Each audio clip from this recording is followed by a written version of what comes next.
We're 206A and I'm Lauren Angelkov Cummings and I'm going to be talking about the characters and narrative. I'm Amaia Kurschinski and I'm going to be talking about sound and camera shots. I am Arran Agyeman-Ellis and I'm going to talk about the editing. I'm Starr and I'm going to be talking about the mise-en-scène.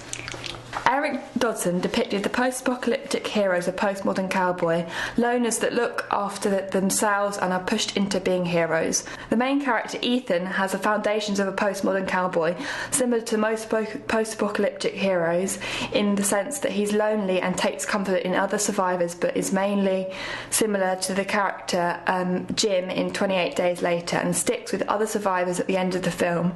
He also has a fatal flaw, which is his nightmares, which is a generic convention. Whereas the imaginary friend, Lucien, challenges the conventions because he's imaginary. Most characters tend to cope with being alone, but they find other survivors, and Lucien is the equivalent to this for Ethan. Ethan needs Lucien, and Lucien needs Ethan, which is a typical relationship between the hero and survivors. Lucien also is a reminder of the past life with his human traits, humanity and civilization. He is the extreme version of a 21st century person in the fact that he's selfish and materialistic. The disruption is conventional because ours is based on a man-made chemical which unknowingly kills everyone. This fits in with the current fears like the film 28 Days Later and The Day After Tomorrow. By messing with nature, we bring ourselves to our own destruction. The antagonists are animalistic and have gone back to primitive roots. They have turned to cannibalism and don't have normal human emotions such as guilt and empathy. They lost them and there's nothing to control them anymore. This then forces Ethan to act out of character and be the hero, to kill them, which links to the idea of the postmodern cowboy and is again similar to the character Jim in 28 Days Later. At the end of our film, there is a hope for humanity, and this is typical of the genre. The woman at the end of the film represents Adam and Eve, this rebirth of humanity. The setting of our trailer fits in with the conventions of the post-apocalyptic genre because it's run down, desolate, grey and dreary. No one is around and it looks uninhabited. This is similar to The Road and the Book of Eli, as there is an empty run-down barn and open landscapes. However, we do have the sun in our trailer, and this is because of unforeseen weather conditions, and if we were going to make it into a real trailer, there would be more rain and clouds. The Ethan character is unkempt and doesn't care about his appearance. Unlike Lucien, who's very vain, which Lucien would have been in the past times, and also looks clean and out of place. You'd expect a character to look dirty because without civilization, there's no point to keeping up appearance. Survival is number one. This is similar to the safe zone with its untidy, unkept and broken down structure. Ethan is sad and lonely. This is shown by not showing too much emotion and not reacting to Lucien's appearance. He also walks like he has no life left in him. This is a contrast to Lucien, who is overly emotional and shows his personality traits, one being selfishness, and shows this by not being interested in Ethan's parents dying. Ethan is preoccupied with survival and Lucien isn't. Lucien is an unconventional character. We use long shots to show desolate landscapes, close-ups focusing on his obsessive routine, which makes it more intense, similar to I Am Legend. We use POV shots and handheld cameras in intense scenes to make it grittier and is more engaging to the audience, like in Children of Men.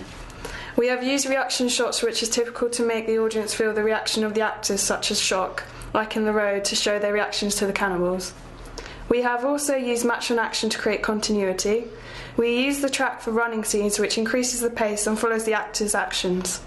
At the end of the trailer, we used a low-angle shot looking up at Lucien when Ethan is unconscious to show that he has the power.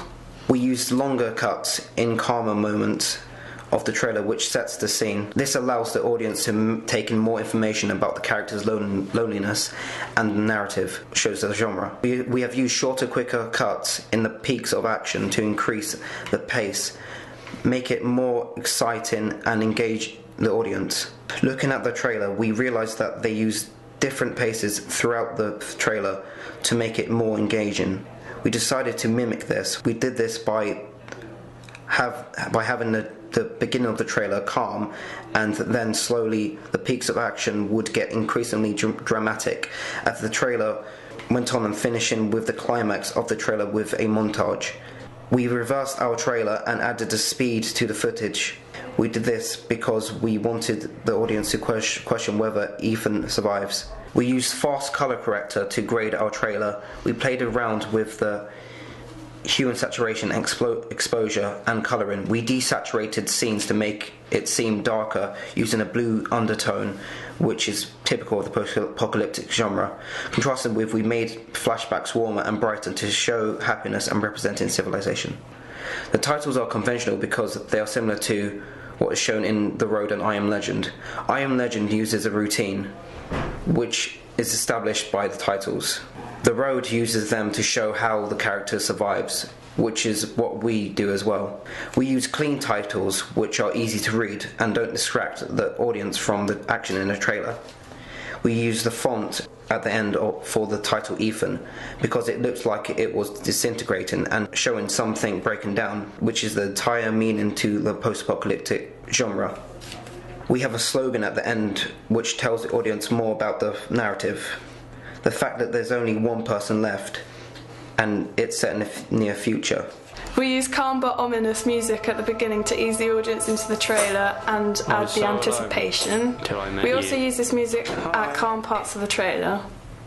We use repetitive music to symbolise the repetitive routine, which are elements in The Road and I Am Legend trailers.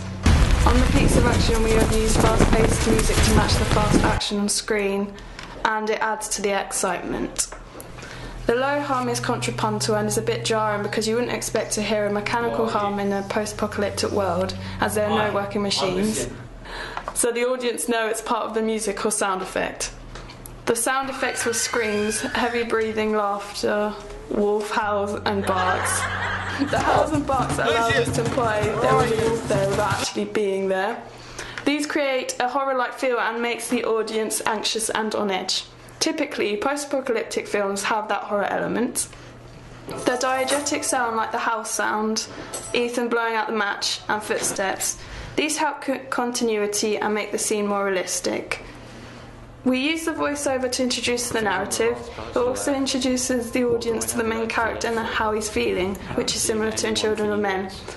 Sets the scene, and the voiceover fills in the gaps which the dialogue doesn't give. The dialogue helps introduce the characters' personalities and the relationship between the characters, showing that they have a volatile relationship.